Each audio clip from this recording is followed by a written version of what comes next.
1 மணிக்கு பண்ணியிருக்காங்க. அப்ப அதனுடைய பாதிப்பு அவன் உடனே கொடுப்பான்ல. அவன் முட்டாள் தானே, கொடுப்பான்ல. அப்ப எங்க கொடுப்பான்? இந்த 244 இடங்கள் எங்க அடிச்சா அது பாதிப்பு பெருசா வருமோ அந்த இடத்துல தானே அடிப்பான். இப்போ உக்ரைன்ல ஒரு போர் நடந்துகிட்டு இருக்குன்னு சொன்னா அங்க மக்கள் இன்னும் வாழ்ந்துகிட்டு தானே இருக்காங்க, வாழ்ந்துகிட்டு தான் இருக்காங்க. அப்புறம் அந்த அட்டாக் எல்லாம் எங்க நடக்குது? எதெல்லாம் அந்த நாட்டுக்கு வளம் சேர்க்கிறதோ அந்த இடத்துக்கு தான் அது நடக்கும். அப்படித்தானே? வேற ஏதாவது மாற்றம் இருக்கா? அப்போ அதைத்தான் இவங்க செய்ய போறாங்கன்னு திட்டமிடுறாரு. உங்களுக்கு சொன்னது எனக்கு சொன்னது இன்னைக்கு நீங்க ரெடி ஆயிடுங்க, தாக்குதல் ஏதாவது வந்ததுன்னா அதுக்கு ரெடி ஆயிடுங்கன்னு சொன்னாங்க. இன்னைக்கு ரெடி ஆயிடுனா நான் நாளைக்கும் ரெடி ஆகிறது தான். ஏன்னா நான் காலையில் 1:30 மணிக்கு ஒரு வழி பண்ண போறேன். இதுதான் உங்களுக்கு சொல்லப்படலை, அது நடந்துருச்சு. அப்படித்தான் நீங்க அதை எடுத்துக்கணும். ஸோ ஒரு பதட்டத்தை கிரியேட் பண்ணக்கூடாது. பாராளுமன்றத்தில் ஒரு 6 மறை காண்டவர்கள் ஒரு வேலையை செய்கிறாங்க. யாரு? 6 மறை காண்டவர்கள் பாராளுமன்றத்தில் குண்டு போடுறேன் அப்படின்னு சொல்லிட்டு ஜம்ப் எல்லாம் பண்ணிட்டு புஸ்வானம் கொளுத்திட்டு போனாங்க. அவர்களுடைய நோக்கம் என்ன? அங்கே இருக்கிறவங்களை கொல்றதா? இல்லை, எங்கே வேணாலும் நாங்கள் நுழைவோம்னு உங்களுக்கு காட்டுறாங்க. அதுதானே அவங்க பண்ணாங்க. அந்த பாராளுமன்றத்தில் நின்ற அனைத்து கட்சி எம்பிக்களுமே அப்படியே அமைதியாக தானே நின்றாங்க. யாராவது ஓடினாங்களா? பதுங்கினாங்களா? சாருக்கடியில் ஒளிஞ்சாங்களா? எதுவுமே இல்லை.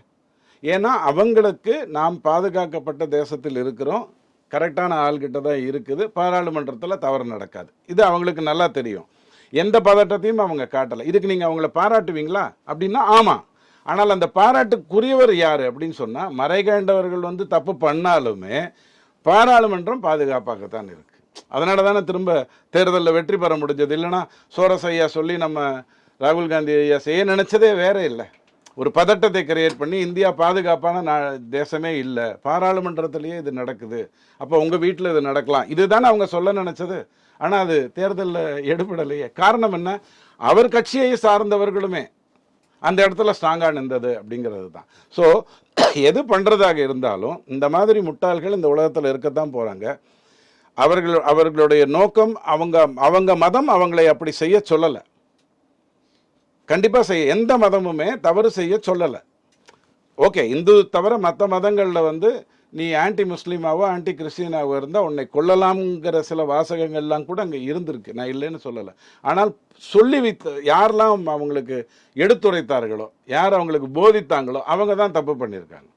ஸோ இப்போ கை வைக்க வேண்டியது இந்த இடங்களை மட்டும்தான். அதை தான் அவர் பண்ணார்.